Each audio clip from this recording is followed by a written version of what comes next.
Hello and welcome to Science Monitor, a show that brings to you the most significant news from the world of science, technology, innovation, research, discoveries and much more.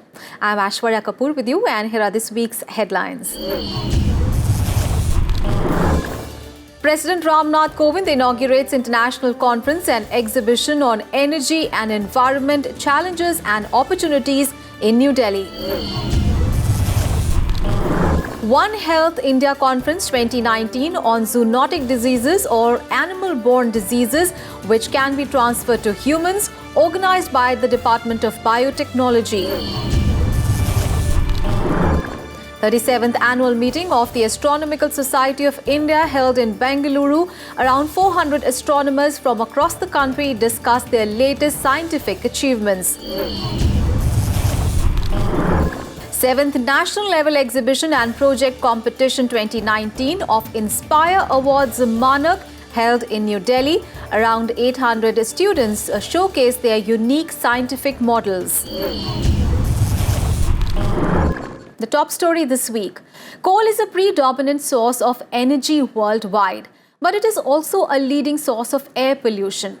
Today, hydroelectric, nuclear, wind energy and other renewable sources are being considered as low-carbon alternatives.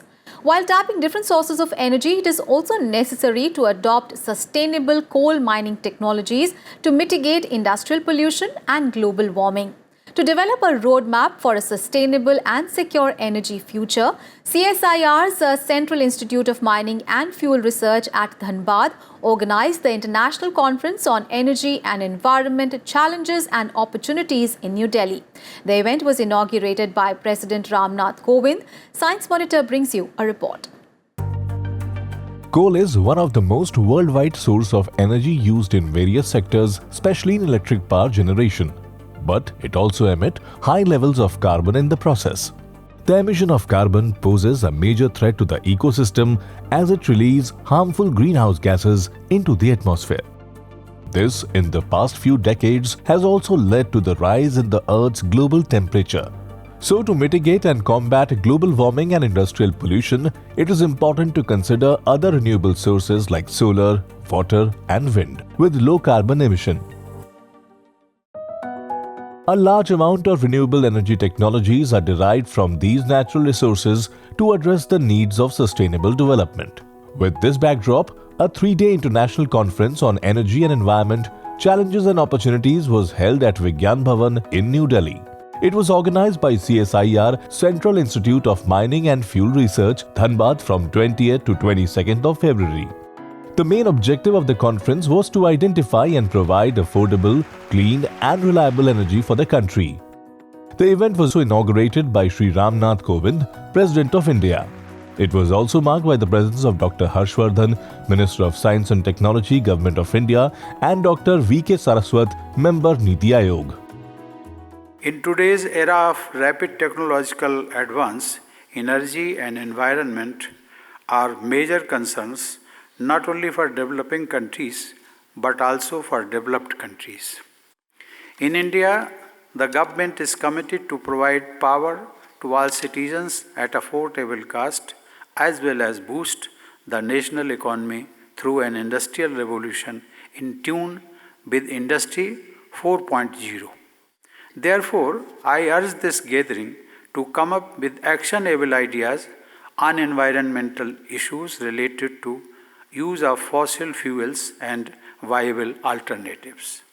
In this context, I am glad that this conference will be covering important topics such as conventional energy technologies, renewable and non-conventional energy systems, energy storage and devices, sustainable mining technologies, and environmental issues. The conference brought forth agendas and dialogue to secure the future of energy in India and across the globe.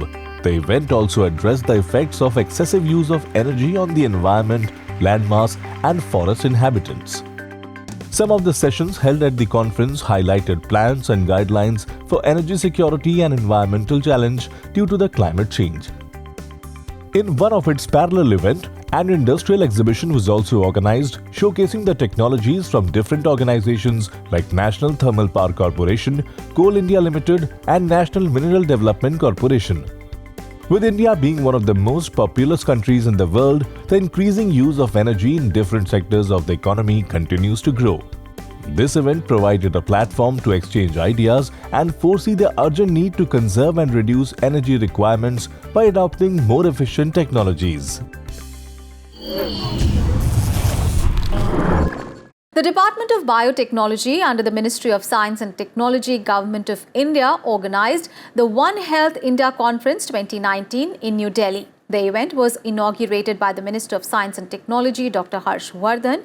The objective of the conference was to create awareness on zoonotic diseases, which are animal-borne diseases and can be transferred to humans and pose a worldwide threat to human health. Some of these diseases include influenza, Ebola, rabies, and brucellosis. Science Monitor brings you a report.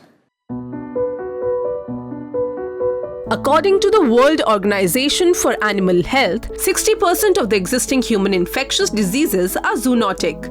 In the recent years, cases of these diseases have been rapidly emerging in different parts of the world. These diseases are transmitted from animals to humans. In India, swine flu is one such disease that has been affecting the citizens of our country. It is a disease caused from a virus originating from pigs or swine. People who are in regular exposure to the pig living areas are more prone to catching this virus. Another zoonotic disease which accounts for high risk amongst the Indian population is anthrax. It is a disease found in animals like sheep, goats, and horses. Humans can acquire the virus from these domestic animals. Some of the common symptoms of this disease include difficulty in breathing, fever, nausea, and muscle ache. Anthrax cases have been largely reported from states like Andhra Pradesh, Jammu and Kashmir, Tamil Nadu, Odisha, and Karnataka. Zoonotic diseases have become a major concern for human population, and so there is an urgent need to spread awareness about these diseases. To address this issue, One Health India Conference 2019 was organized by the Department of Biotechnology under the Ministry of Science and Technology, Government of India. It was organized on 18th and 19th of February in New Delhi. The conference was inaugurated by Dr. Aishwarya, Union Minister of Science and Technology, Environment, Forest and Climate Change, and Earth Sciences. The main objective of the two-day conference was to design a roadmap for response, preparedness, and management of these diseases at a global level. Animal Biotechnology Department, they are doing a great job. And already I think Animal Husbandry and Agriculture Ministry, of course ICMR, they are all on board. This should, I think, yield great dividends for us, and especially for the challenge of antimicrobial resistance. And I am sure that this meeting for India can go down in future history as one of the important meetings. Experts at the conference also discussed the emergence of antibacterial resistance of antibiotics among the animals.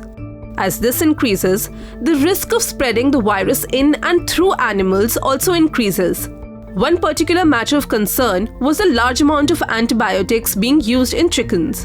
Overusage of drugs can lead to an increasing resistance among farm animals. Other common zoonotic diseases are rabies, Nipah virus, and bovine tuberculosis. One India Health Conference was attended by researchers, scientists, veterinary practitioners, and medical experts. The conference was marked by the presence of 80 delegates from Asia, Africa, Europe, and the USA. The conference also took an initiative to start India's new One Health Plan to tackle the most urgent health threats governing low and middle income countries. The conference brought forth the identified needs and opportunities to develop a framework to address major human and animal diseases. It's time for a short break, and when we return, we'll take you to Bengaluru, where the 37th annual meeting of the Astronomical Society of India was held. But that's after a short break, so keep watching Science Monitor.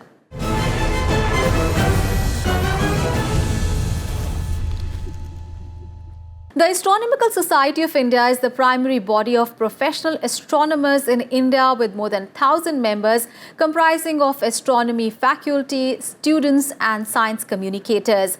Its annual meeting is the largest astronomy conference in India. This year, at the 37th annual meeting of the Astronomical Society of India, more than 400 astronomers from research institutes as well as universities assembled in Bengaluru to present their research work and discuss plans for the ongoing telescope projects. Science Monitor brings you a report. The Astronomical Society of India was established in 1972 and has grown to become the prime association of professional astronomers in India. The society has close to 1,000 members. The objectives of the society are the promotion of astronomy and related branches of science in India. The 37th meeting of the Astronomical Society of India, or ASI, was recently hosted by Christ University at Bangalore from 18 to 22nd February. In the meeting, all members of ASI as well as researchers and students in astronomy and astrophysics or related areas affiliated to research institutions and universities participated in the largest astronomy conference of the country. Astronomical Society of India was constituted a few decades back with the purpose of bringing together the various astronomers in this country, promote astronomy research both in university and in other institutions, and at the same time ensure that the necessary framework in which astronomy research can be carried out, like creating the infrastructure, creating theoretical capabilities and things of that kind. During the 5-day-long event, astronomers from various organizations were invited to hold plenary sessions on key topics. The sessions were divided in 4 categories like stars, galaxies, cosmology, and instrumentation. The ASI also organized workshops on large telescope projects that are ongoing or in the planning stage. These included the Square Kilometre Array or SKA radio telescope, which is 50 times better than existing radio telescopes and is an international project. India is a key member of this consortium and is a part of its design. This workshop brought together scientific, technical and industry persons in the country to take stock of the current status and plan for Indian participation in the construction phase of SKA. The other workshop was on the largest optical telescopes that is being built, 30-meter telescope or TMT in Hawaii. This will be 9 times larger than the largest existing telescope and is being built by 5 countries including India.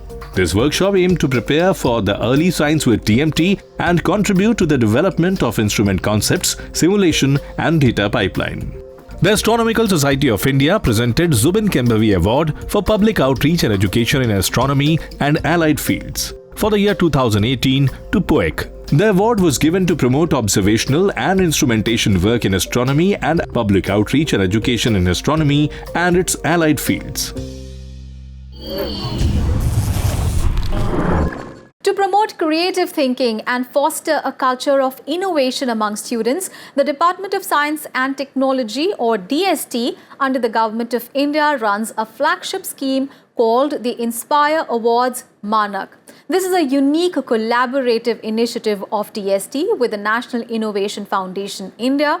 Under this scheme, the 7th National Level Exhibition and Project Competition 2019 was organized at the Indian Institute of Technology, Delhi campus. At the event, around 800 students from across the country displayed their innovative science models with a focus to solve societal problems. Science Monitor brings you this report. Young minds are the brightest, with a continuous urge to explore and learn new things. For any innovation, simple or complex, it is important to think out of the box with problem-solving attitude and creative skills. To foster scientific thinking and curiosity among school students, they must be given practical exposure. This exposure helps to not only gain knowledge on the science behind how things work, but also provides hands-on training to innovate. With this approach, the Department of Science and Technology under the Government of India with the National Innovation Foundation India has started a flagship program called the Inspire Awards Manak, or Million Minds Augmenting National Aspiration and Knowledge. The aim of the Inspire Awards Manak is to trigger innovative ideas and to make students experience the joy of innovation in science and technology. Under this initiative, 7th National Level Exhibition and Project Competition 2019 was organized at the Indian Institute of Technology, New Delhi. At this exhibition, around 800 students selected from across the country displayed their prototype models to solve various societal problems of sanitation, saving energy, and helping the disabled, to name a few. In its valedictory session, around 60 students received the Innovation Award from Professor Ashutosh Sharma, Secretary, Department of Science and Technology, and V. Ram Gopal Rao, Director, IIT Delhi, and other dignitaries. How did this idea come?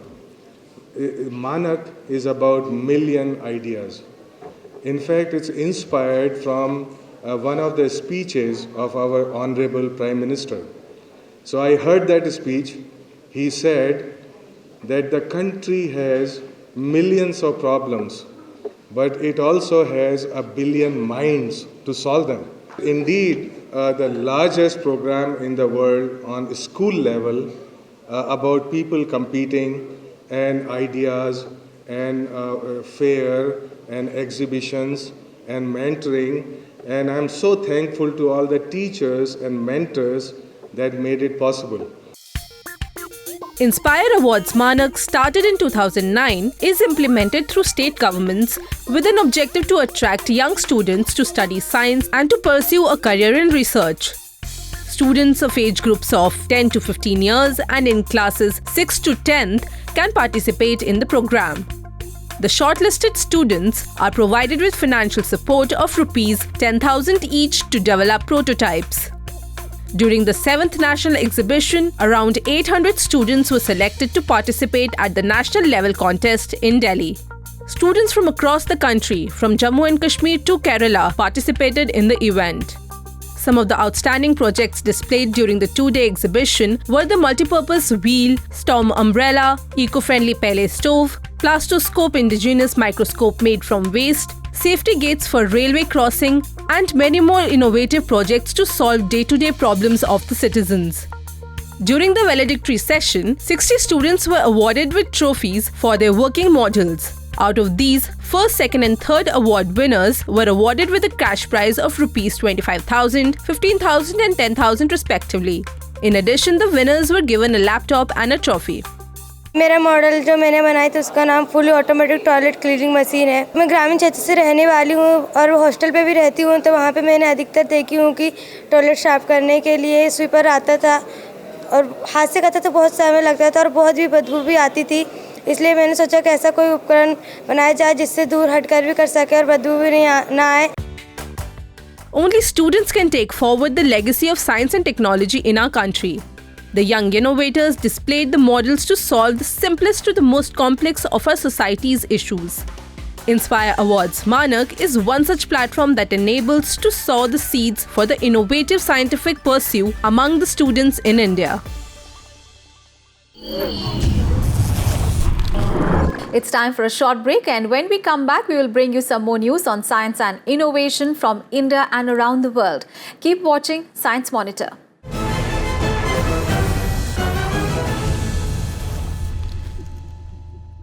Welcome back after the break. Let's now take a quick look at some more scientific innovations and developments from India and around the world. Currently, only 2 northern white rhinos exist in the world, and both are female. But scientists have not given up hope of saving the species from extinction. Scientists from Lebanese Institute for Zoo and Wildlife Research in Berlin have succeeded in creating hybrid embryos using frozen northern white rhino sperm and eggs from southern white rhino, a closely related subspecies. Now they are working on how to implant the embryos into a surrogate mother to bring them into term, and once they have mastered that, they can create purebred northern white rhino embryos that would be carried by a southern white. This noble initiative will help preserve the stunning northern white rhinos. A new study done by the Indian researchers at the Ashoka Trust for Research in Ecology and Environment have revealed how climate change determines when rhododendrons put out their first buds, flowers and fruits. Between 2013 and 2015, the team monitored budding, flowering and fruiting in 320 trees of 10 rhododendron species for every 15 days. Simultaneously, they collected data on temperature. Results from these reveal that the onset of budding, flowering and initial fruiting were mainly associated with a longer day length and a higher temperature. The study was published in the journal Ecosphere.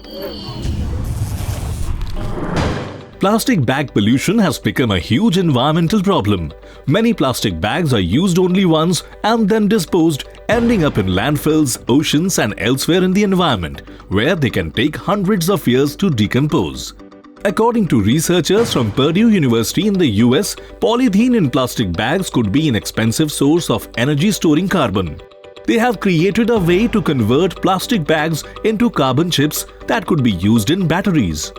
These batteries can be used to power smartphones and other devices. India has the largest Asian elephant population in the world, and they tend to move across diverse habitats for feeding and breeding. So steps are taken to preserve and protect these elephant corridors. In a study conducted by researchers from Nature Conservation Foundation and National Institute of Advanced Studies concludes that landscape-level management is necessary for mitigating human-elephant conflicts. The researchers monitored elephants on daily basis for 2 years in Karnataka. The region is witnessing increasing man-animal conflicts. Some elephants have also been relocated, but this may be a temporary solution. On 20th February 2019, CSIR's National Institute of Science Communication and Information Resources organized a special lecture on science communication in India at the Vigyan Suchna Bhavan in New Delhi. The lecture was titled as Next Science Communication: What Question Do We Need to Ask? It was delivered by Professor Hak Soo Kim, Visiting Chair Professor, Daegu Gyeongbuk Institute of Science and Technology, South Korea. The lecture was also marked by the presence of Dr. Manoj Kumar Bhattaria, Director, NISCARE. An international workshop on Earth observations for agriculture monitoring was recently organized from 18th to 20th February at the Indian Agricultural Research Institute in New Delhi. The workshop was a collaborative effort of different organizations like the International Society for Photogrammetry and Remote Sensing, GeoGlam Global Agricultural Monitoring, and the Indian Society of Remote Sensing. The workshop also marked 50 years of remote sensing in India. It was inaugurated by Dr. A.S. Kiran Kumar, former chairman, Indian Space Research Organization. Earth observation technologies are being used for better agricultural development with its application in crop production, forecasting, analysis of crop damage, stress detection, and to identify the planting and harvesting date. The event brought together the agricultural fraternity from both India and abroad to discuss the status of Earth observation for agriculture at the global, regional, and national levels. And in the history of science this week, we remember physicist Heinrich Hertz. He was born on 22nd of February 1857 in Germany. Hertz was the first scientist to prove and demonstrate the functioning of radio or electromagnetic waves. For this, in 1887, he produced electromagnetic waves in the laboratory and measured its wavelength and velocity. Hertz was also the first to discover the photoelectric effect. The photoelectric effect is the flow of electric current in a material or through a vacuum when the material is exposed to light. He won awards like the Matteucci Medal in 1888 and the Rumford Medal in 1890. In 1930, the International Electrotechnical Commission named the SI unit of frequency Hertz after his name. He passed away on 1st of January 1894 at the young age of 36 due to blood poisoning. His discoveries have led to the development of advanced theories and mechanism in the field of electronic engineering. Well, that is all for this episode of Science Monitor. You can send your feedback and suggestions to Science Monitor on our email ID news@vigyanprasar.gov.in. You can also write into us at Vigyan Prasar C24, Kutub Institutional Area, New Delhi 110016. We'll see you again next week with another episode of Science News and Innovations. Till then, goodbye and take care.